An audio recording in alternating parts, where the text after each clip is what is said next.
Sa puntong ito, makakausap po natin sa linyang telepono si Superintendent Marisa Bruno, tagapagsalita po ng Manila Police District.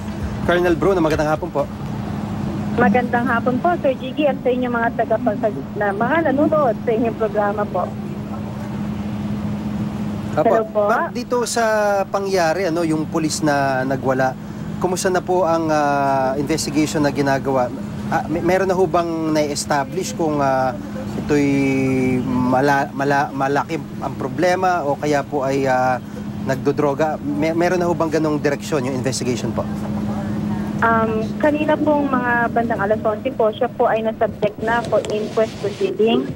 So, ang mga kaso pong naisampa po sa kanya ay ito nga pong alarm and scandal at malicious mischief. At gayon din po ay meron din pong grave threat at physical injury. Ito po ay sa kadahilanan na ang ating isang miyembro po ng MTPB na si Mr. Aura ay nagsampa rin po ng kaso. At sa mga oras naman pong ito, ang ating pong si PO1 Solares ay kinakausap at ini-interview ng ating psychiatrist na ni-request mula po sa Camp Crame. Kaya hanggang sa mga oras na ito, bagamat siya po ay nagnegatibo nga ho sa resulta ng kanyang drug test, ay gayon pa rin ho, patuloy natin inaalam ang posibleng pinaghugutan itong kanyang nasabing pagwawala.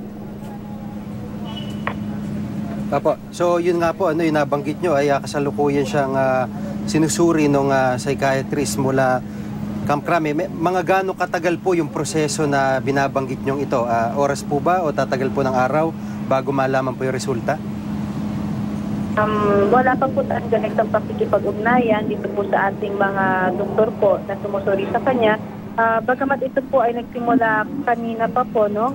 At hanggang sa mga oras na ito ay patuloy pa rin po ang kanyang pagbibigay po, pag-interview po itong mga psychiatrist natin.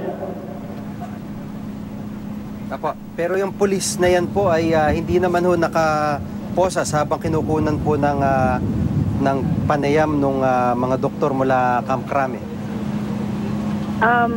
Hindi naman po sa pagkakataong ito at may pagkakataon naman ho siya na dito sa maayos po nakakausap at siya ay nagpa-participate.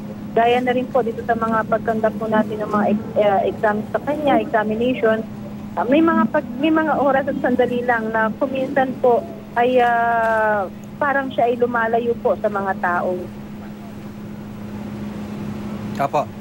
Maraming salamat po sa update, Superintendent Marisa Bruno, at makikabalita po ulit kami sa inyo. Si Colonel Bruno, tagapagsalita po ng Manila Police District.